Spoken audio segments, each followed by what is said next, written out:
Hey guys, today we're going to read this book titled Nothing But Trouble, the story of Althea Gibson.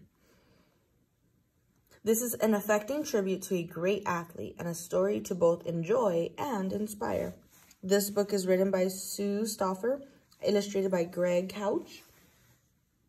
This is a biography that tells the early life of a tennis player, Althea Gibson, who grew up in Harlem and became the first Black player to play at Wimbledon. Think about the importance of determination in this book. Nothing But Trouble, the story of Althea Gibson. Althea Gibson was the tallest, wildest tomboy in the history of Harlem. Everybody said so. Her mama said, "Just give that child a nickel for a loaf of bread and see what happens. Soon as she catches sight of those boys playing stickball, my bread is long forgotten." Her daddy said, "That girl stays out so late playing basketball, she doesn't even come home some nights." Her teacher said, "Half the time, she doesn't even return from recess. I'd see a lot more of Althea if I taught lessons on the playground." The policeman said, "She's a fast runner, all right, but you can't make a sport out of a nicking sweet potatoes. That's against the law." They all said, "Althea Gibson, you're nothing but trouble."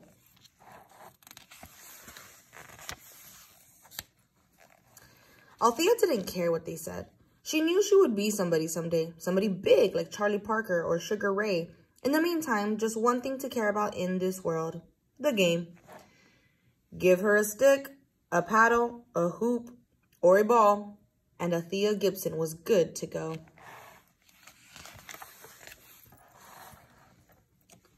Buddy Walker was the play leader down on 143rd Street, where Althea lived. At night, he was a musician in one of Harlem society orchestras, but Buddy watched Althea play from paddle tennis.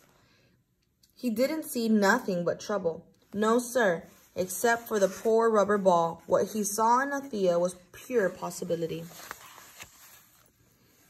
Times were hard, but Buddy scrounged up enough money to buy Althea a string tennis racket at a second-hand store.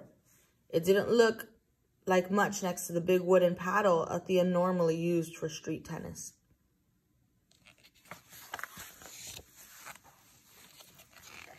After she practiced a little, Buddy asked a friend at the Harlem River tennis courts to play a few sets with her. As Althea covered the court, Buddy forgot all about the wild tomboy who roamed the streets of Harlem. What Buddy saw was music in the way she moved. Buddy wasn't the only one. Other players stopped their games to get a look at her. Althea saw the other players watching her. It felt good, made her feel like she was somebody. "Althea," Buddy said after the game, trying to contain his excitement, "this is Juan Sorrell, a friend of mine. We have an idea." Juan Sorrell belonged to the Cosmopolitan, the ritziest tennis club in Harlem. All the Sugar Hill Society people belonged there. "You play tennis here," Buddy told Althea. "You can make something of yourself." After the members of the club saw what Althea could do, Buddy and Juan convinced a few of them to pay for lessons with the club's one-armed tennis pro, Fred Johnson. Fred tried to improve Althea's ways on and off the court. While Althea loved playing a new game on a big fancy court, she didn't like being told how to act. "Never said I wanted to be a fine lady," she complained to Buddy. Unfortunately for her, the members of the Cosmopolitan didn't like her wild ways either. They shook their heads and whispered, "Nothing but trouble, that one."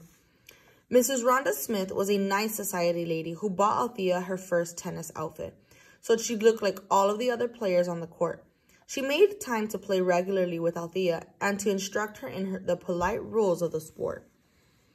"Now, Althea, when a loose ball rolls onto the court, you don't just bat it out of the way in any old direction. You send it back to the player it belongs to. That's how it's done on the tennis court." "Ah, Miss Smith," Althea muttered. "Can't we just play tennis?"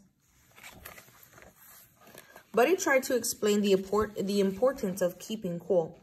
"You've got to decide, Althea. Are you going to play your game or are you going to let the game play you? When I go to the jazz club, I play like a tiger, but I wear a tuxedo." Althea said, throwing her tennis racket on the ground. I don't fit with these rich society folks. I'd rather punch somebody's lights out at Stillman's gym. Buddy said, Althea, I still believe. A year later, Althea was in her first real tennis tournament. She played well, but she lost in the finals to Nana Davis. After I beat her, Nana told the reporters, she headed straight to the grandstand without bothering to shake my hand. Some kid had been laughing at her, and she was throwing him out. I'll tell you, Althea Gibson is nothing but trouble. It took time, a good long time, but slowly Althea learned that wanting to slug her opponent as soon as she started losing her match made her a worse tennis player than if she kept her cool. With Buddy's help, Althea realized she could dress up in white and act like a lady and still beat the liver and lights out of the ball. Tennis changed Althea, all right, but just as importantly, ever since Miss Gibson rallied in the second set of the women's finals, she has proven to be nothing but trouble for seasoned U.S. and world champ Louise Bro.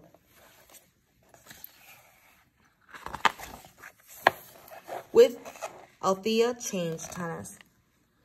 With that, Althea Gibson became the first African-American man or woman to ever compete and win the coveted Wimbledon Cup, long considered the highest honor in tennis. She did it, ladies and gentlemen, she did it. Althea Gibson has won the championship here at Wimbledon Central Court. And she never did forget the man who first saw the champion of the world in the wildest tomboy in Harlem. Tonight is the conclusion of a long and satisfying journey. It all started on one of New York's play streets when Buddy Walker, a play street supervisor, said, Althea, I believe in you and could become a good lawn tennis player. With those words, he handed me my first tennis racket. Tonight, I thank Buddy Walker for a most satisfying victory.